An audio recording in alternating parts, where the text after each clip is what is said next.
They sent 5 ships. Only one man returned. He was found drifting in a barrel, sunburnt, dehydrated, tongue cut out. What happened to Convoy 7? It was a standard wartime run, Lisbon to Plymouth. For merchant ships, one armed escort, HMS Greyhound, 28 guns, 84 men. The convoy left in perfect formation. They never arrived.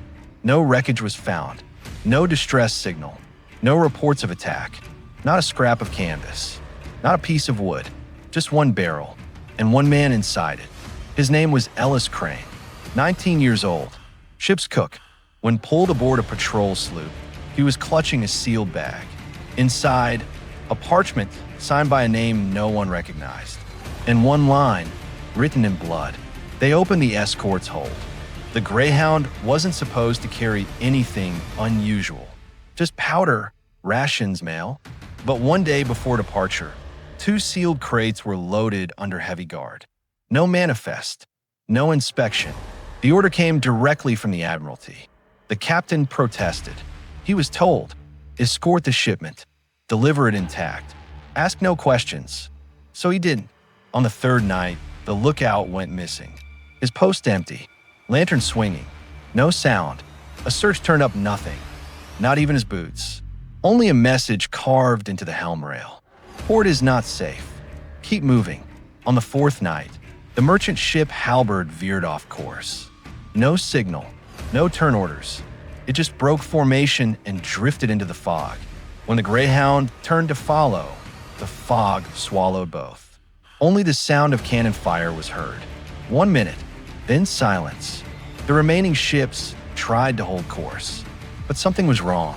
The wind stopped, the sea flattened, and their escort, Greyhound, turned around. On its own, no flags, no crew on deck, just turning, slowly, back the way they came. And then came the screams. From every ship, all at once. Then nothing. Ellis Crane never told them what he saw. Couldn't. His tongue had been surgically removed. But his hands still worked. He scratched one final word into the deck of the rescue ship before dying. Buried. They buried him at sea before sunset. Ellis Crane. No tongue. No pulse. But his fingers never stopped twitching. What did he try to write next? The Admiralty took the bag, the blood-stained parchment, the signature. They locked it away. Only one officer was allowed to see it. Captain Henry Vaughan, retired, Intelligence Division. He looked at the name once and said, that man was hanged in 1798. The name on the paper belonged to a spy. French, caught and executed 15 years earlier. So how was he signing documents again? And what was in those crates the Greyhound carried? The official report was brief. Convoy lost.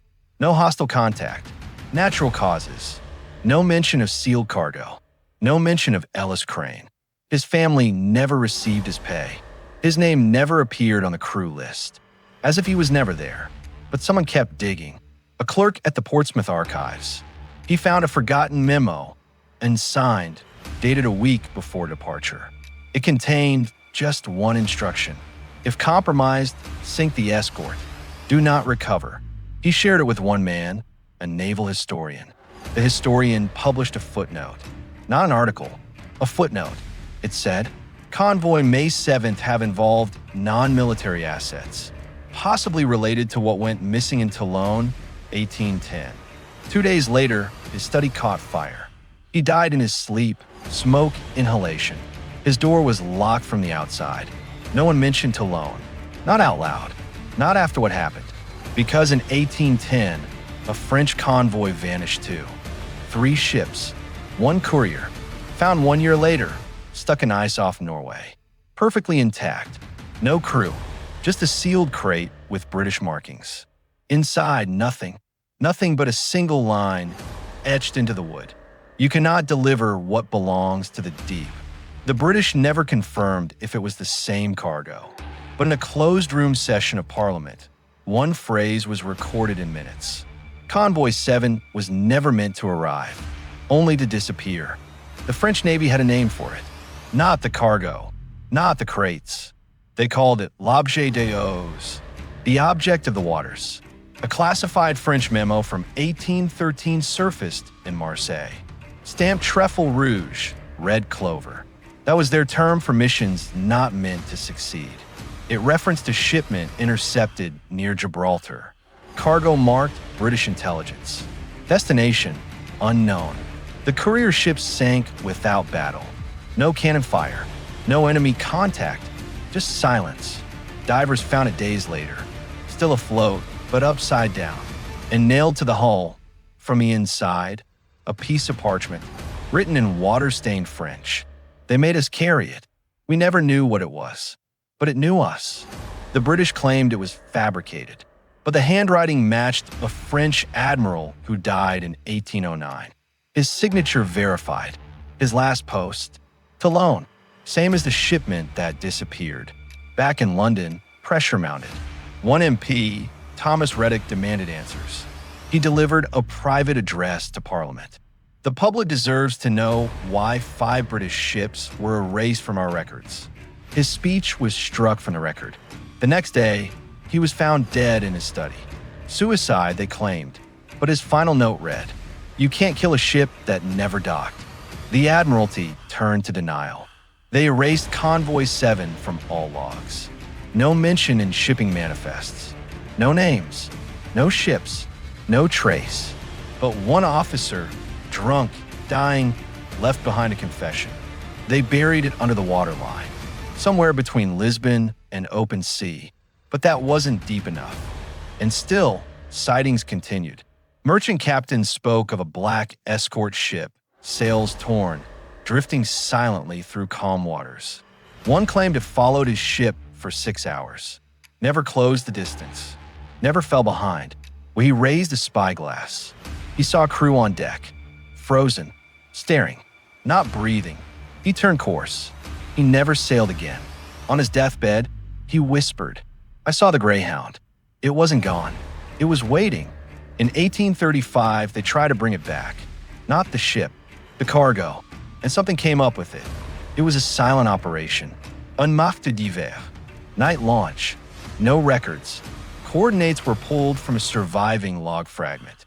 Between Lisbon and nowhere, they recovered a crate, rotten and waterlogged, but intact, bolted shut. 3 seals still visible, British, French, and one no one recognized.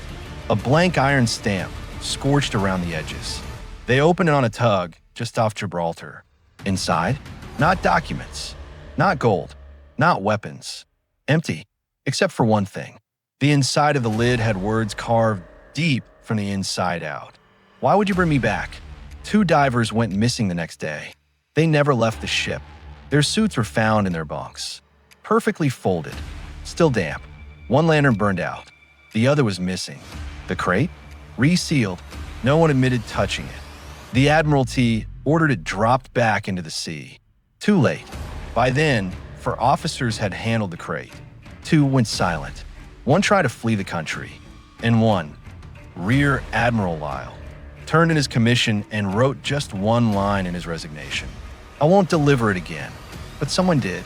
In 1840, a Danish customs ship picked up a schooner drifting near Skagen.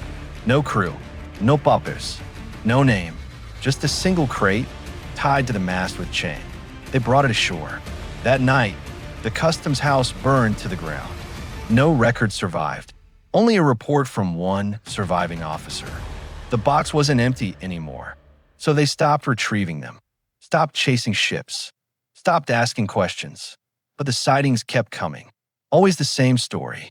A quiet ship, black hull, sometimes British, sometimes French, never responds, never docks, just follows.